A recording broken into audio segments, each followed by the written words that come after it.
Hello viewers, I'm your host Uzma Jafri with another episode of South Asia Focus. Let's begin the show. The new variant of COVID-19, Omicron, is unleashing havoc across European countries, and India and other South Asian countries don't appear to be far from a similar fate. The exponential characteristic of the Omicron transmission has already taken the number of cases over 1,000, with capital recording the most. However, to ward off a situation that strained the health system of the country and took away thousands of lives in the second wave of April and May, the authorities have come into action. Curbs are being imposed and COVID protocol being ensured. India is all set to start administering vaccines to adolescents and booster shots to healthcare and frontline workers.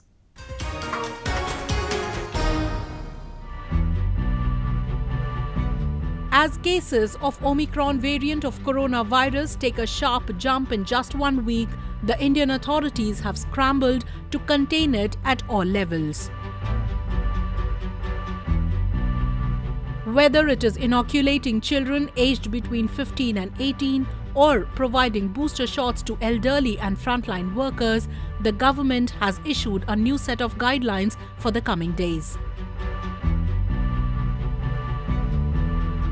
While the adolescents will start receiving their jabs from 3rd January, the precautionary boosters to the elderly and frontline workers will commence on the 10th. 15 साल से 18 साल की आयु के बीच के जो बच्चे हैं, अब उनके लिए देश में वैक्सीनेशन प्रारंभ होगा। 2022 में 3 जनवरी को सोमवार के दिन से इसकी शुरुआत की जाएगी। The government of India has been accelerating its vaccination campaign and has now administered over 1.45 billion jabs. However, the global records that have shown a significant decline in the efficacy of vaccines against the virus have prompted the government to impose stricter preventive curbs.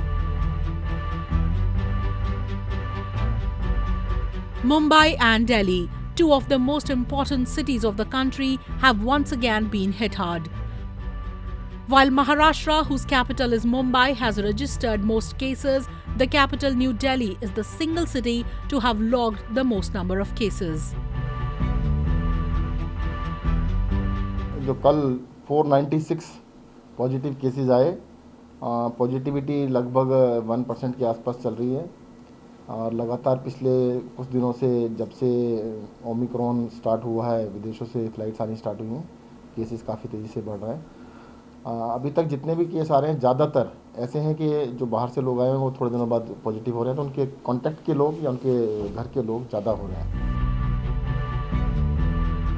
The government has now been particularly cautious at handling the passengers arriving from countries identified at risk, including the United Kingdom, France and Italy.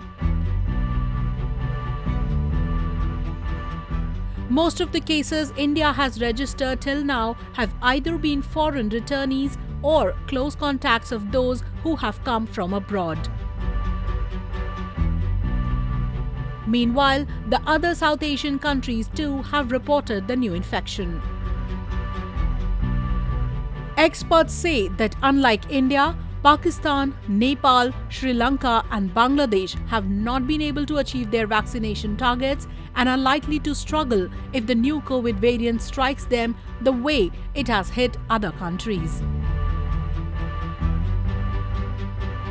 Currently, they haven't reported many cases, but the nature of the variant doesn't take much time in multiplying numbers. And with weak health systems, particularly in Pakistan and Afghanistan, even this relatively less dangerous variant could prove fatal.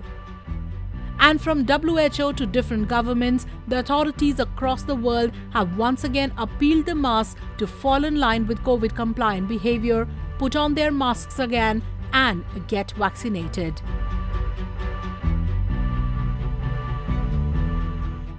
Moving on.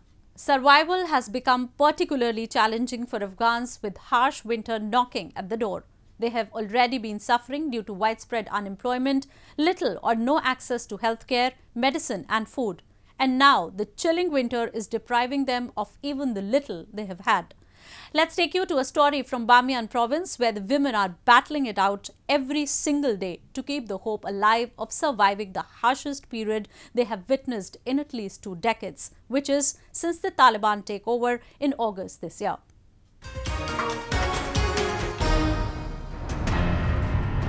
35-year-old Razia, who collects leaves and branches in autumn to her home in a cave in central province of Bamia, is worried as to how she will manage food and other essentials in the freezing temperature.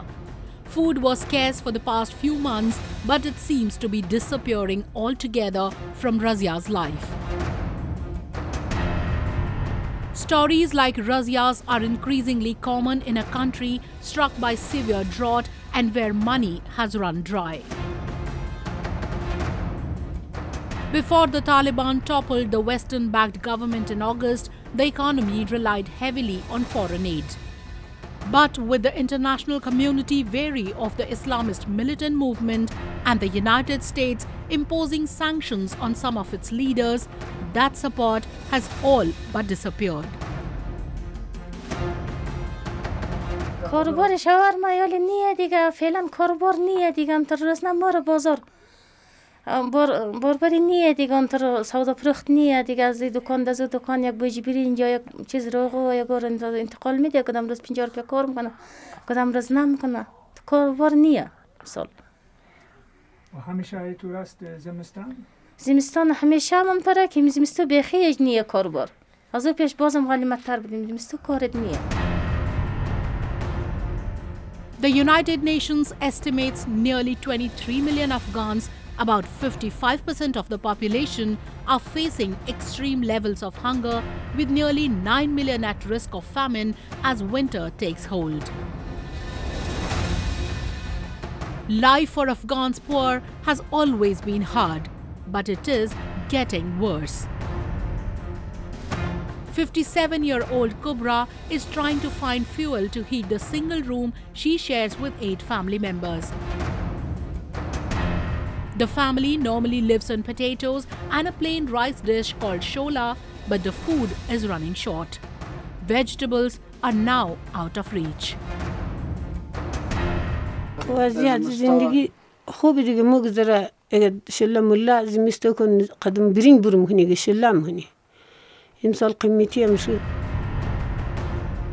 Bamia is best known outside Afghanistan for imposing Buddhist sites which dominate the Lil market town 20 years after the Taliban blew up the 2 giant statues that once looked down over the high plains.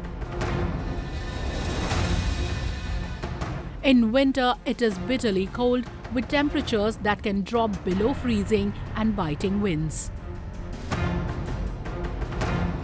Work slows in the cold months, but the region was already suffering since the visitors who once came for the Buddhist sites and the nearby Bande Amir Lake disappeared as the Taliban offensive reached its climax. Taliban officials say they are aware of the problems facing the poor, which they say stem partly from the effects of more than 4 decades of conflict and management under the previous government. They also have repeatedly called on Washington to unblock around $9 billion in central bank assets. And this is not the only problem that women face today in Afghanistan. Their lives that had seen hope and freedom in the previous government have been snatched away. For the past 3 months, girls over the age of 12 have been prohibited from attending school, and segregation of women and men in universities is negatively impacting women's opportunities in post-secondary institutions. Now, the recent diktat has even asked them to not travel beyond a certain distance without a male accomplice. In such times, can anybody even imagine a further decline in the situation? If not, then just wait for the Taliban's own version of liberalizing Afghan society, which essentially comes down to imposing more and more curbs on women. And now in our section of Asia this week, the stories from across the continent that hit the headlines this week.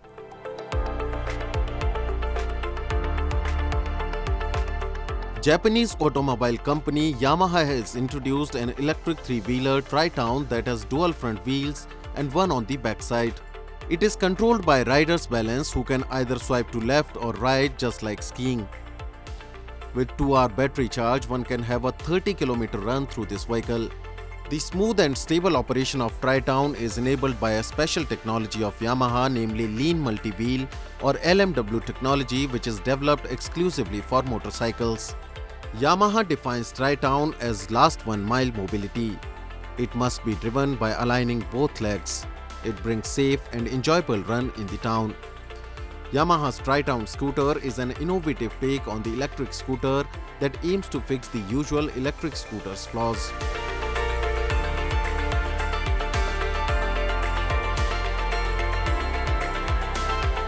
With an aim to let students from different geographical backgrounds discuss various social issues prevailing in their countries, Aeon One Person Foundation has been working on the project The Asian Youth Leaders since 2010.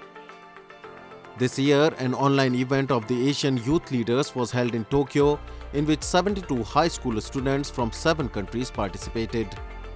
They discussed about various topics, learned how to accept each other's values, and honed their problem-solving skills so that they can become global leaders who can take up practical action. In this first year, under the theme of creating the future of food from the perspective of reducing food losses, each participant came up with a declaration of action for reducing food losses. With the aim of realizing a sustainable society as a common global issue for next 3 years, this program is conducted under the unified theme of creating a sustainable food future that contributes to the realization of decarbonized society. Asian Youth Leader is a great initiative by Aeon One Person Club to promote friendship with foreign countries. Besides, it also enables students from different backgrounds to cultivate attitudes that are accepting global perspectives and each other's values through discussion.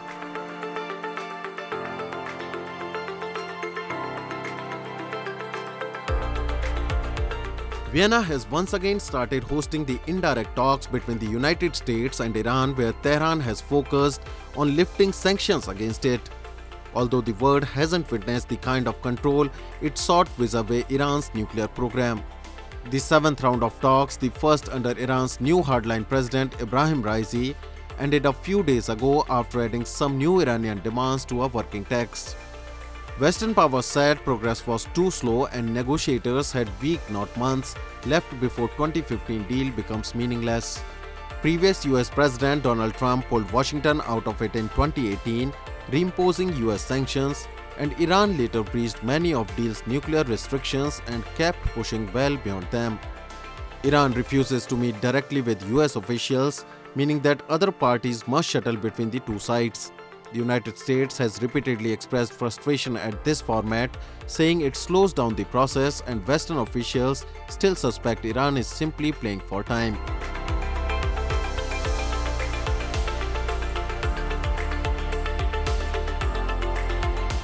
Indonesian authorities will help repair a stranded boat packed with Rohingya off its coast, but will not allow its passengers to seek refuge in Southeast Asian country and will turn the vessel away.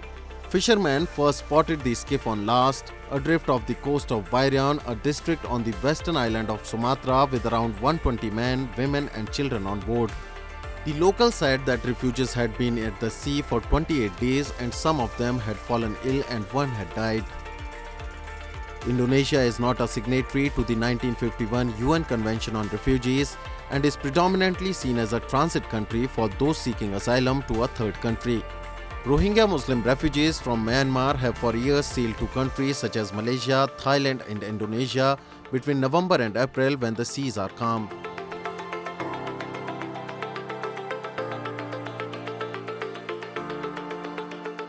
South Korea authorized for emergency use Pfizer antiviral pills targeting COVID-19 as the first of its kind to be introduced in South Korea, according to the Ministry of Food and Drug Safety. South Korea restored tough distancing curve last week after easing them in November after a series of record daily new infections and serious cases stretched medical services despite a vaccination rate of over 92% for those aged 18 or older. Pfizer's oral antiviral treatment called Paxlovid is expected to help prevent serious deterioration of patients admitted to residential treatment centers or being treated at home by diversifying coronavirus treatments beyond injections currently used in the field. The drug will be used for adults or children 12 years or older weighing over 40 kg with mild to moderate symptoms with a high risk of developing a severe case of coronavirus due to causes such as underlying diseases.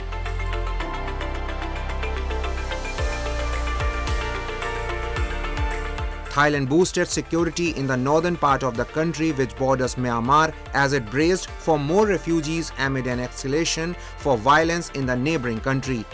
Thai authorities issued a statement saying 3 shells of unknown origin had fallen into the Thailand side, with one causing some damage to the Thai citizens' property without reports of injuries or death. Myanmar has been in turmoil since the military on February 1 overthrew the elected government of the Nobel Prize laureate Aung San Suu Kyi, who has been sentenced to 4 years detention and faces multiple other criminal charges. At least 1,375 people have been killed and more than 8,000 jailed in crackdowns on protests and armed opposition since the coup, according to a tally of the Association for Assistance of Political Prisoners.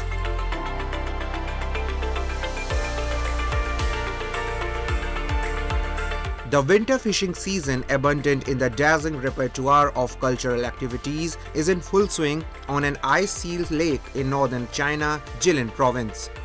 An ancient fishing ritual was held on the Shagan Lake in Songguan city of Jilin. The traditional ceremony, under its cultural captions, offers sacrifice to the lake and opens the nets. For centuries, fishermen and women living by Shagan Lake have kept alive the tradition of ice fishing, which is hand drilling holes through the thick ice and placing nets beneath to catch fish. The technique has been lifted as a national level form of intangible cultural heritage. The time-honored fishing culture on the Shagan Lake has largely boosted the local tourism during the snow season, with tourists flocking from across the country for the glimpse at the ice fishing technique reflecting the ancestral wisdom.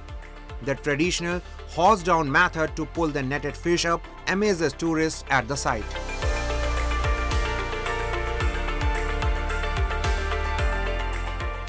Moving on.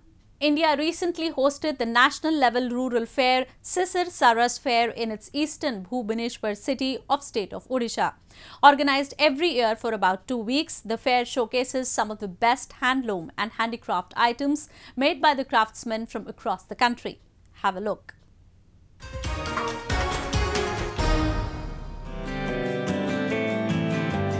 The Bhubaneswar city of Odisha put a wonderful display of exquisite products from rural India as it hosted the Sisir Saras Fair. Being a ritual and a part of Odisha's cultural calendar, the fair is organized every year by Odisha Rural Development and Marketing Society, or ORMAS. This year, around 300 stalls were set up at the fair for the artisans from across 20 states and 30 districts of Odisha. Providing a major attraction to visitors in the form of handicrafts, handlooms, jewelry, portraits and sculptures, the Sisir Saras Fair is aimed at creating market linkage of rural producers among urban consumers. इसका जो उद्देश्य है इस particular मेला का, ये obviously economic empowerment है। हम लोगों के जो आर्टिजान्स हैं, हमारे जो महिला सेल्फ हेल्प ग्रुप्स हैं, जो अलग प्रोड्यूसर ग्रुप्स हैं, उन लोग साल में एक बार करीबन ऐसे from the various districts and various states उन लोग अपना जो हैंडीक्राफ्ट प्रोडक्ट्स है, अपना जो आइटम्स है जो कि सेल करने के लिए उन लोग यहाँ पे आते हैं, और इसलिए हम लोग ने इस बार भी उन लोगों को 300 स्टॉल्स दिया हुआ है। सो हम लोग एक्सपेक्ट करते हैं कि अच्छा बिजनेस होगा। The fair also witnessed the participation of around 400 self-help groups, including more than 500 sellers.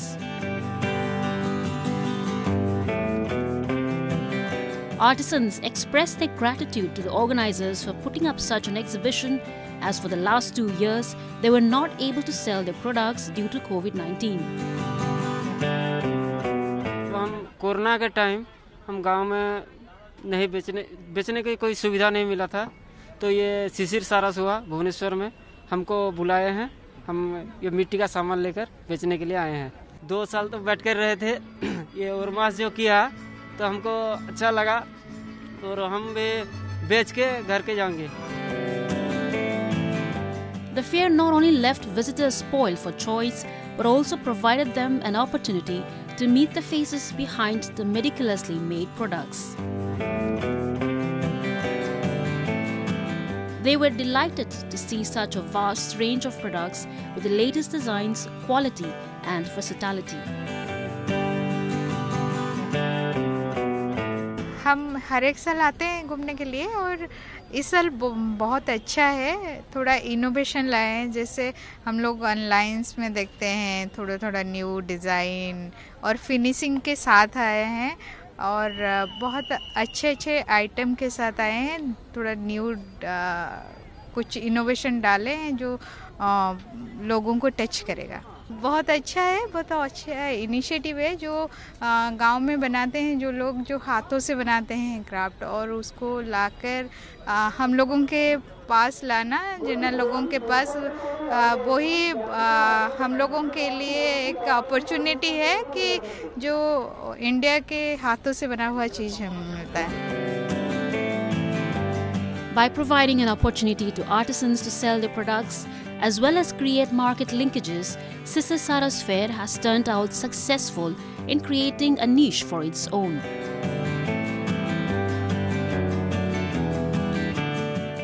If you want to have a peek into India's countryside, then Siris Saras should be your destination. With that, we come to the end of this week's episode. See you next week. Goodbye and take care.